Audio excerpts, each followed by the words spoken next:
Elle a oublié, ouais, elle a oublié cette vidéo dans son ordinateur l'année dernière. Mais franchement, je sais pas où on va. Non, je sais pas où on va. Oh non. Bonjour mes chers NutriConscients et bienvenue sur la chaîne L'équipe de Sandra où je suis heureuse de vous retrouver pour cette nouvelle vidéo que j'ai retrouvée dans mon ordinateur que j'ai pas du tout sorti l'année dernière, donc il y a à peu près un an d'intervalle, pas tout à fait un an d'intervalle entre la date de maintenant et le jour où j'ai tourné la vidéo, mais bon, elle est encore forcément d'actualité. Voici mes 10 conseils pour avoir une meilleure alimentation. Ouais. Nous allons passer aux 10 astuces, 10 conseils pour avoir une meilleure alimentation et du coup une meilleure vibration et une meilleure santé.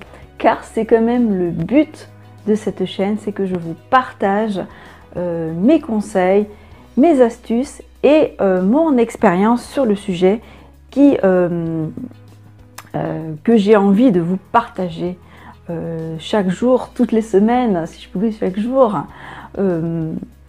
parce que je me suis rendu compte qu'en changeant progressivement mon alimentation, j'étais en meilleure forme, en meilleure santé, et que à l'âge actuellement que j'ai dans la vidéo, j'ai 48 ans et je me sens de mieux en mieux. Alors, je suis obligée de vous partager mes secrets.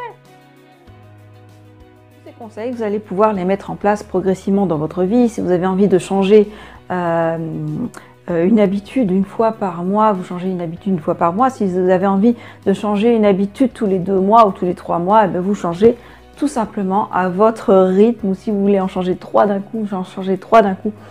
Mais si par exemple vous avez parmi ces 10 astuces, vous avez 0 habitude de ce que je vous conseille, eh bien n'essayez pas de changer tout d'un coup parce que vous risquez de trouver ça trop compliqué, trop difficile. Vous risquez de revenir en arrière du coup. Et c'est pas notre objectif ici sur cette chaîne, c'est de mettre en place des choses différentes dans sa vie, mais progressivement et surtout on fait comme des fondations. On veut que ce soit des fondations solides, on veut que ça tienne. Donc le premier conseil du jour, ça va tout simplement être de manger plus de légumes et plus de fruits bio, locaux et de saison.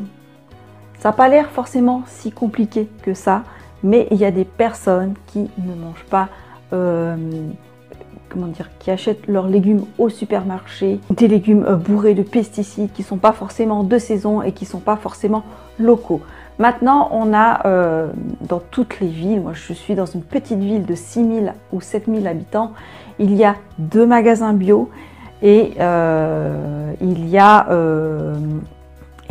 2 marchés par semaine dans le coin, sans compter les petites villes ou les villages autour où il y a encore d'autres marchés. Et c'est vrai que je suis un petit peu à la campagne, dans les hauts-cantons, donc il y a peut-être un accès quand même un petit peu plus facile. Mais même dans les grandes villes, maintenant, on trouve des AMAP, on trouve des marchés où les paysans se déplacent pour vous vendre leurs légumes. Donc voilà, ça c'est le premier point. Le deuxième point, qui est mon deuxième conseil, c'est de manger moins de viande et moins de poisson. Vous le savez, les conditions d'élevage, que ce soit de viande ou de poisson, sont extrêmement difficiles pour ces bêtes. Elles sont nourries n'importe comment, on leur donne plein de médicaments, on leur donne à manger des choses qui sont pas naturelles pour elles, et nous après on va les manger, et non seulement on va les manger, donc on va manger ce qu'elles ont mangé, mais en plus on va manger des bêtes qui sont stressées, qui sont affolées et qui sont tuées atrocement par parfois des personnes qui n'ont pas forcément conscience que c'est pas bien ce qu'elles font ou comment elles les traitent. Je ne veux pas rentrer sur le sujet, si c'est fait exprès ou pas fait exprès. C'est pas le sujet. Mon sujet, c'est on sait maintenant qu'on n'est plus obligé de manger autant de viande et autant de poisson. Il y a de nombreux sportifs de haut niveau qui ne mangent plus qui sont carrément devenus végétariens, voire végétaliens, et qui n'ont pas qui sont en excellente santé, qui ont la pêche, etc. Moi, je ne vous demande pas d'aller jusque-là, mais juste d'être flexitarien, comme moi, je suis devenue flexitarienne au cours du temps.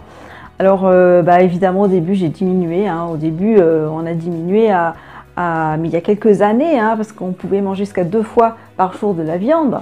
On a diminué à 1 fois par jour. Après, on est passé à, je sais pas moi, 1 jour dans la semaine où on n'en mange pas. Après 2 jours, après 3 jours, etc. pour en venir à manger qu'1 fois par semaine de la viande. Et même moi, maintenant que je cuisine la plupart du temps pour moi toute seule, eh bien, je cuisine je cuisine quasiment plus de viande pour moi toute seule. C'est extrêmement rare que je m'en achète, mais quand je vais au restaurant, que j'ai envie de manger un bon steak frites, je mange un bon steak frites. Voilà. Le 3e point, c'est manger moins de gluten. Encore une fois, on reste flexible avec ce point-là. Si vous n'avez pas de problème de santé, je vous conseille quand même de diminuer le gluten, parce que le gluten, dans gluten, il y a glu, et glu c'est de la colle, et c'est de la colle qui va se mettre dans les intestins. C'est un excès de matière qui provoque beaucoup d'inflammation dans le corps. Et même si on n'a pas de problème de tolérance à ce niveau-là, on va réduire drôlement les inflammations en réduisant le gluten, donc une meilleure santé. Alors moi, je vous conseille aussi de stopper le sucre blanc. Arrêter le sucre raffiné et passer tout simplement au sucre complet. Magasin bio, je vous en reparle, il y en a plein partout. On trouve du sucre maintenant en vrac. Là-bas, je vous conseille d'acheter tout simplement du sucre complet qui contient des vitamines, des minéraux, des oligo-éléments. Et oui, au moins, vous ne mangez pas du sucre pour rien.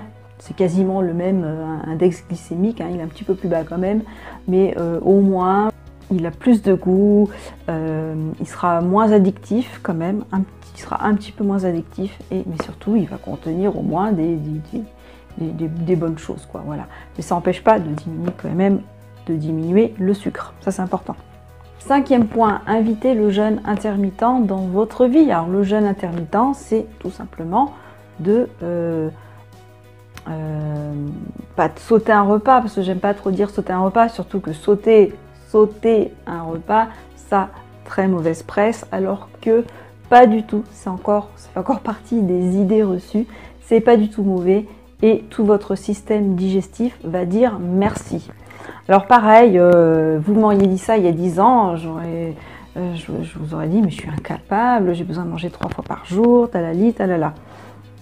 On rentre pas dans ce sujet-là. J'ai fait une vidéo sur le sujet du jeûne intermittent que vous pouvez retrouver sur la chaîne L'équipe de Sandra, et je vous invite à la regarder.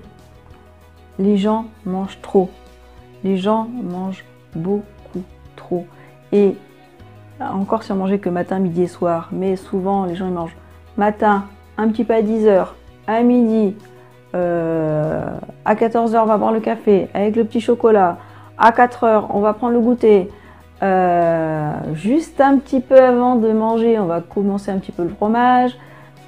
Et on mange tout le temps. Il y a juste la nuit que le corps se repose. Alors, je trouve que le jeûne intermittent est intéressant dans le sens où on va pouvoir soit ne pas manger le soir ou boire un jus, simplement un jus de légumes, ou alors pas manger le matin, et ce qui fait qu'il y aura à peu près 16 heures où vous allez pouvoir, où votre système digestif va pouvoir être au repos, et ça c'est aussi un signe une aide pour avoir une bonne santé.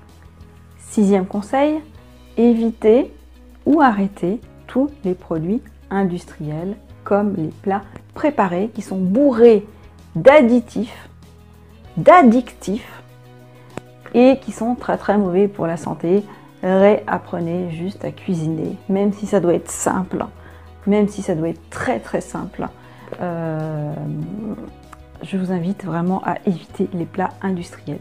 Cette chaîne, enfin la chaîne YouTube L'équipe de Sandra est faite, elle est là pour vous donner tous les conseils. Il y a une playlist bourrée de conseils sur l'alimentation et c'est pas fini. Donc si vous voulez vraiment changer votre alimentation, vous avez de quoi faire avec du contenu gratuit qui va vous permettre encore une fois de rester en forme. 7e conseil, invitez les jus dans votre vie.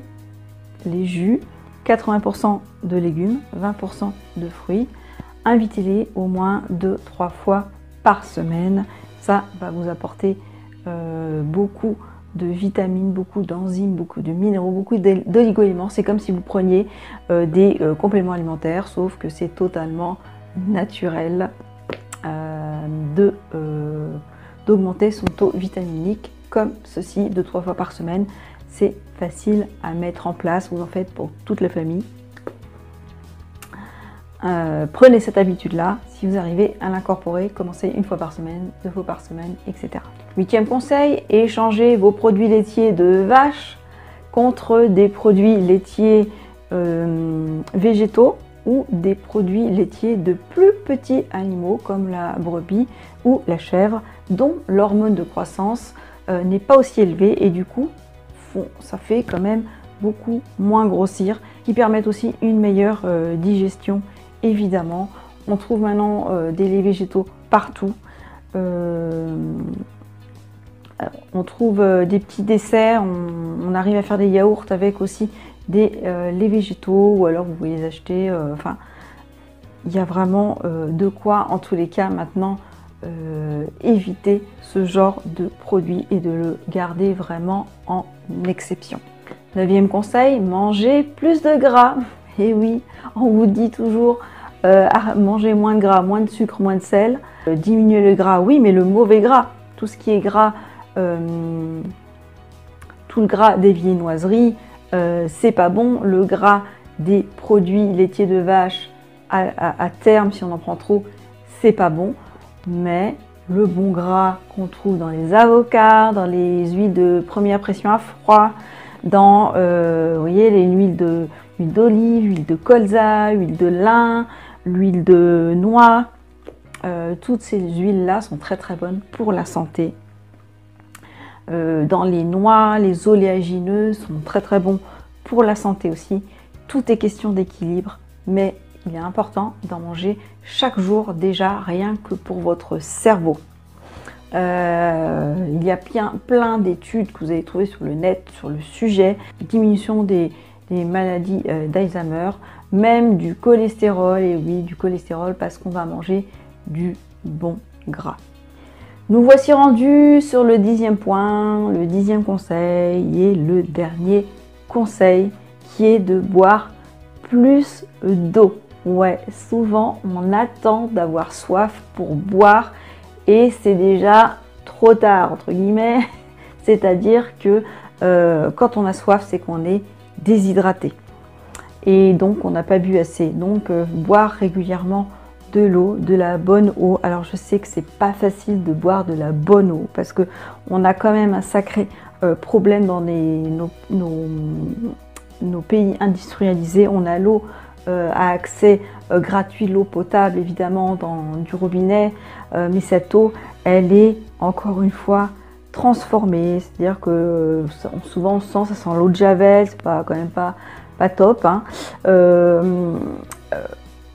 Des laboratoires vérifient l'eau, hein, et il y a des taux acceptables de pesticides, de médicaments, d'aluminium, enfin il y a encore des traces vraiment pas très bonnes de choses qui ne devraient pas se trouver dans l'eau. Mais bon, pour le moment, c'est comme ça. Alors heureusement, maintenant, on peut déjà filtrer l'eau, alors soit par l'intermédiaire de carafes, soit on trouve des petits appareils aussi pour transformer l'eau, pour osmoser l'eau, pour à mettre aussi sur ce robinet. Il y a tout, on peut carrément changer, même quand on refait sa maison, toute son installation d'eau et installer des filtres qui vont changer qui vont changer les performances de l'eau, la dynamique de l'eau, qui vont dynamiser l'eau, qui vont osmoser l'eau pour qu'elle soit meilleure pour la santé. L'eau, c'est la vie. Parce que vous savez aussi que l'eau en bouteille, bah, c'est guère mieux, hein. Elle est entreposée au chaud, au froid, dans des bouteilles en plastique où il y a du bisphénol, enfin bref, je ne sais pas s'il y a vraiment de bonnes solutions, à part l'eau de source. Si vous habitez en montagne, dans la campagne, et que vous avez une bonne eau de source, là vous êtes vraiment gâtés. Parce que c'est une eau qui est très bonne pour la santé. Mais pour le moment, eh ben, on fait ce qu'on peut. Donc on filtre déjà. On filtre déjà son eau et on boit plus qu'à l'ordinaire pour vraiment hydrater son corps, qui est quand même composé de quasiment, voire plus. Il y en a qui disent plus, il y en a qui disent moins. Alors pour faire une moyenne, je vais dire, on est constitué de 70% d'eau. Donc faites attention à ça. Voilà. J'espère que tous ces conseils vont vous servir. N'oubliez pas que vous n'avez qu'un véhicule, c'est votre corps. Vous n'avez qu'un corps, on n'a droit qu'à un corps dans cette vie. On n'a que cette vie, on n'a qu'une vie ou pas, peu importe. Mais en tout cas, cette vie-là, vous allez la vivre qu'une fois. Vous n'avez que votre corps à vous occuper et il n'y a que vous qui puissiez vraiment faire quelque chose pour vous et mettre de la conscience donc dans son alimentation. Et dans tout ce qu'on rentre dans son corps, dans tout ce qu'on rentre dans sa tête, dans tout ce qu'on regarde, c'est vous qui avez le choix, c'est vous qui avez le devoir de vous occuper de ça. Je suis là pour ça, la chaîne YouTube Les Kiffs de Sandra est là pour ça, pour vous aider chaque jour à avoir des informations que je ne vous demande pas d'absorber comme ça, comme du petit lait, comme si c'était que la vérité. Je vous demande même de vérifier, aller voir les études, les différentes études sur les sujets dont je parle. Sachez néanmoins, regardez aussi qui c'est qui paye les études, car vous savez que les lobbyistes ont payé quelques études sur les lobbyistes du lait, par exemple, ont payé quelques études sur le marché du lait, ce que le lait c'est bon pour la santé, etc.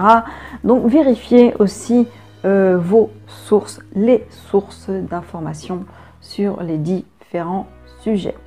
Voilà, moi je n'ai rien à perdre, je n'ai rien à gagner, je n'ai aucune action dans aucun produit à vendre, donc je n'ai pas de produit, je n'ai pas de lait à vendre, je n'ai pas de lait végétaux à vendre, je n'ai pas de produits sans gluten à vendre. Donc si je vous dis tout ça, c'est juste pour vous aider à être mieux dans votre vie, comme ce que moi je suis en train de vivre, à me sentir bien, à me sentir mieux.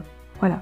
Donc on se retrouve, hein, on se retrouve évidemment sur ma chaîne YouTube chaque semaine, chaque mardi soir. On se retrouve sur le blog de temps en temps. C'est vrai que je sors moins d'articles, hein, parce que j'ai pas forcément beaucoup de temps. Mais en tout cas, j'essaye de faire de mon mieux pour vous passer un maximum de messages. Surtout, prenez soin de vous. Je vous dis à tout bientôt, mes chers nutri-conscients. Bye bye.